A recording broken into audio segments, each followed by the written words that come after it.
এই যে এই বট গাছ, এটা বট গাছের কাছে এলেই একদম মন্দির। কাশফুল হলে এই জায়গার সৌন্দর্য হচ্ছে কাশফুলে বিশাল লাগে। এই জায়গার সৌন্দর্য, এই যে ঝুলন যাত্রা দারুণ লাগে। এখান থেকে ফটো তুলে নিতে হবে।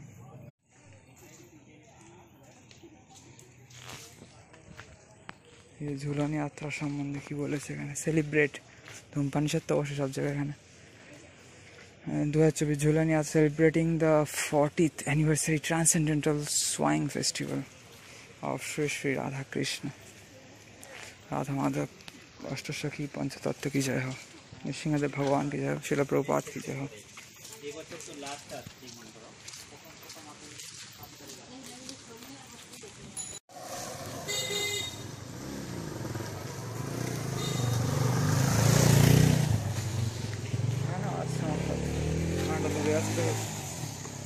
তো বন্ধুরা, এই রাস্তাটা হেঁটেই কভার করার চেষ্টা করবেন, অন্তত ভালো লাগবে খুব। সবাই হরে কৃষ্ণ রাধে গুরুকুলের গেটটা দেখিয়ে দিচ্ছি। গেট দিয়ে ঢুকে একটুখানি দেখেছিলাম, ভিতরে যাইনি, এখন তো বন্ধই গেট। একদিন এসেছিলাম, খোলা ছিল। আগের বারে যখন এসেছিলাম তখন একদিন এখানে ঢুকেছিলাম। এই জায়গাটা কিন্তু খুব মনোরম। এদিক ওদিকে রাস্তা চলে যাচ্ছে, এগুলো পিচের করেছে আবার। 2-4টে লোক। এখানটা বেশ সুন্দর, গ্রাম্য পরিবেশ একদম ভালো। রাস্তার সাথে গ্রাম্য পরিবেশ ভালো লাগে বেশ ঘুরতে। এই যারা বিশেষ করে বাইক স্কুটিতে ঘুরছে ভালো লাগে। জল ভরে রয়েছে, জল করার মতো লাগছে। হচ্ছে মন্দির, আর হচ্ছে নিত্যানন্দ কুটির। এখানে মিনিমাম 200 টাকা থেকে স্টার্ট হয়। আর গৌরীতে ধর্মশালার গৌরাঙ্গ কুটির 100 টাকা থেকে স্টার্ট হয় মিনিমাম। এই জন্যই বিখ্যাত, সুলভ মূল্যে থাকবার ব্যবস্থার জন্যই এগুলো বিখ্যাত। এই যে নিত্যানন্দ কুটিরের তোরণ বলা যায়, তারপর হচ্ছে এই গেট ঢোকার। এবং এখানে হচ্ছে সিস্টেমটা হচ্ছে পাকা ঘর, কিন্তু উপরে টিন। আমাদের যেমন ওইখানে ছিল দরমা বা চাঁচের বেড়া, উপরে টিন এরকম। যদিও আমাদের উপরে চাঁচের বেড়া আছে, গৌরাঙ্গ কুটিরে দেখছিলাম উপরে শুধু টিন আছে। যাই হোক, আমাদেরটাই বেটার মানে গৌরীতে ধর্মশালা যা দেখলাম। অনেক দিক বিচার করে যাওয়া। এই হচ্ছে নিত্যানন্দ কুঠির বা কুটির। জল জমে গেছে প্রচণ্ড সব। হচ্ছে প্রভুপাদ ভিলেজ, তারপর ডান দিকে অন্নদান কমপ্লেক্স।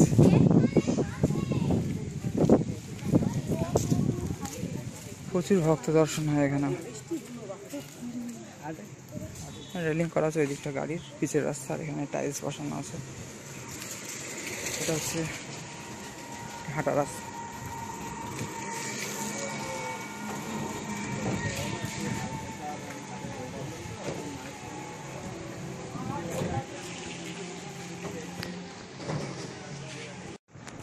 যাই হোক, গোশালায় কি আবার আটকে গিয়েছিলাম অনেক, তো 1-1.5 ঘন্টা তো হবেই মনে হয়।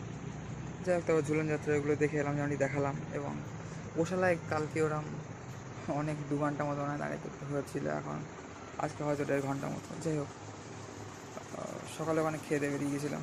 আর এখন রুমে আছি, রেস্ট নিচ্ছি। বিকেলের দিকে দেখা যাক কোথাও আদিটা এদিক ওদিক ঘুরতে পারবি। আর এই কোথাও বেড়াতে গেলে যেমন থাকে আর কি, রুমের অবস্থা মানে জাস্ট কোনো রকমভাবে আর কি চলে যাওয়ার মতো। আর রুমটা ঠিক এরকম, 2টো খাটের। এখানে লোহার খাট, এটা আবার গোলে, আর এটা চৌকো নিচটা, লাইক হোস্টেলে যেমন ছিল আগে লোহা, কিন্তু এখানটা কাঠ আছে একটু অন্য ধরনের। এটা হোস্টেলে যেমন পুরো লোহা ছিল, এটা একটু অন্য ধরনের খাট। আর ভারত সেবাশ্রমে নবদ্বীপ ওখানে অ্যাটাচ বাথরুম ছিল। এটা 300 টাকা, ছোট্ট রুম, একজন থাকা যাবে, 2জন ম্যাক্সিমাম। আর ভারত সেবাশ্রমে ভালো ছিল 2জন 4জনের। ওখানে কাঠের রুম ছিল, কাঠের বেড।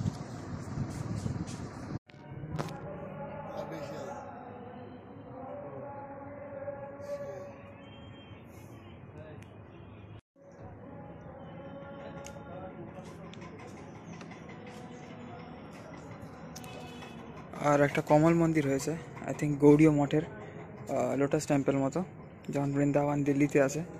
তো বড়ই দেখলাম, বাসে আস্তে আস্তে যাওয়ার ইচ্ছা ছিল, দেখা যাক কী হয় এখন। যাওয়া যায় কি না।